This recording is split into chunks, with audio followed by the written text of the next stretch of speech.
Michigan at home, unexpected. They pull out the victory 27-24 as they knock off USC.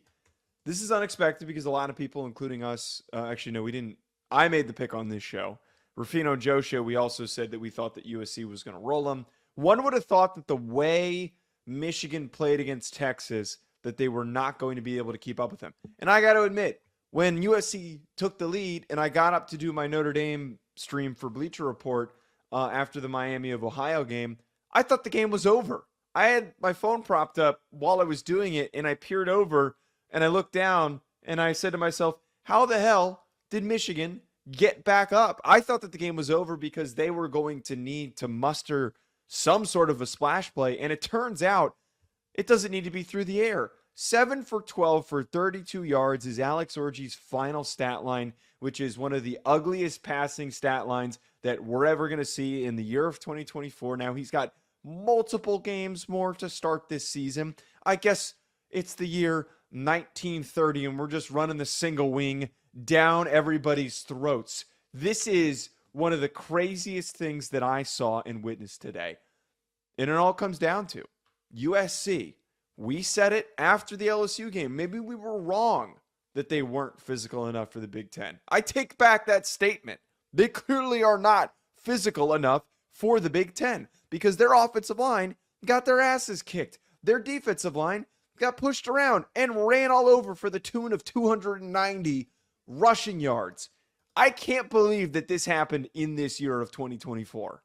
Yeah, 290 on the ground is tough. USC giving up 3 for 3 on fourth down for Michigan is brutal. That is 3 punts that you could have had, 3 turnover on downs you could have had. However way you want to chop it up, you're giving away extended drives. I actually will push back on the USC part of it. I thought that's the best I've ever seen them tackle. It still wasn't great. I'm not getting ahead of myself here, but their physicality throughout the game impressed me. They were playing against a better recruited Iowa today, and they didn't really waver. And it came down to one play at the end. I think USC, it's not going to happen this year, maybe not next year, but in a couple cycles, this program, if they can recruit the big boys in LA, and if they can start finding the skill players, the mentality of the Big Ten, where it's a lot of blocking and it's a lot of route running instead of high flashy Moss U plays, then they can compete. Because there were plenty of times in this game where I thought USC is just, one, they're leaving the door open. They left so much meat on the bone, I'd be incensed if I was a USC fan. But they also didn't give up. Where USC defenses in the past couple years, they give up and they just arm tackle, and they let up big chunk plays. I thought they battled really hard. I don't know how I came out of this game impressed with USC. They left the door open in the entire fourth quarter. Well, okay, so to give credit to USC, which they do deserve, you bring up a good point. Any other circumstance in the past, if this was an Alex Grinch defense, they probably would have lost by a lot more. They probably would have gotten smoked, and it would have been separated from way in the middle of the third quarter. They, for what they were dealing with, which is we're just going to ride you downhill. We're just going to keep punching you in the mouth downhill for the rest of this game. You got to give them credit. But at the same time, it's kind of laughable.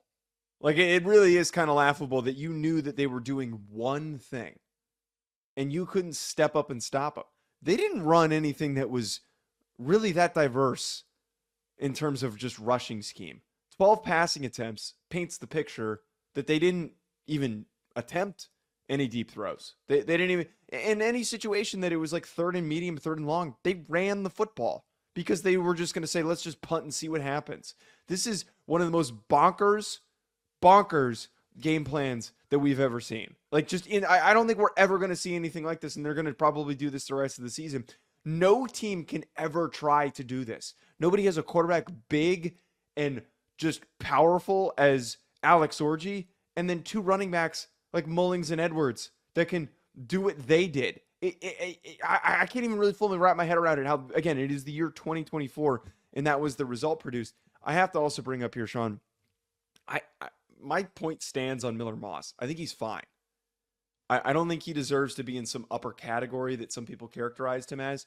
It was confirmed to me that if the offensive line's not playing well and he's asked to play outside of structure and he's asked to make more happen outside of what's given to him, he's not going to really do much to help his team excel.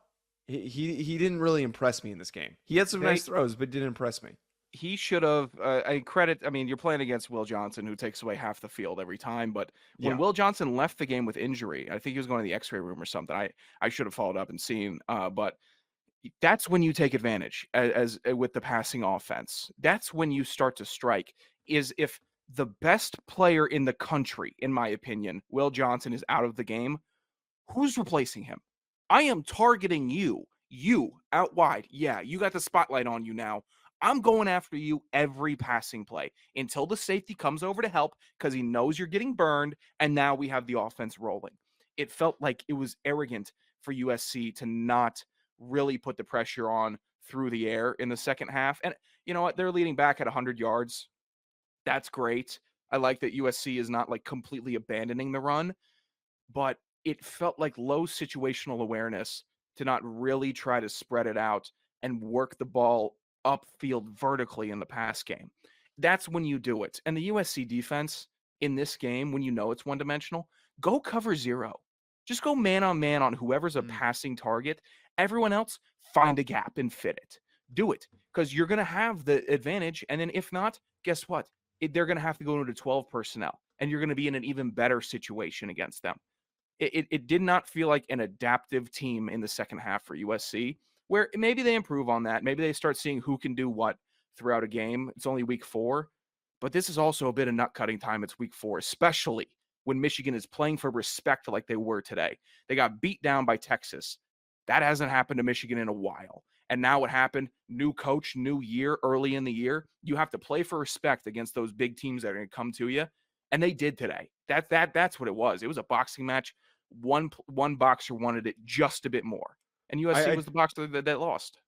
I definitely think that this one really justifies the strength of the Texas win over them. I think that really puts into perspective how good Texas is.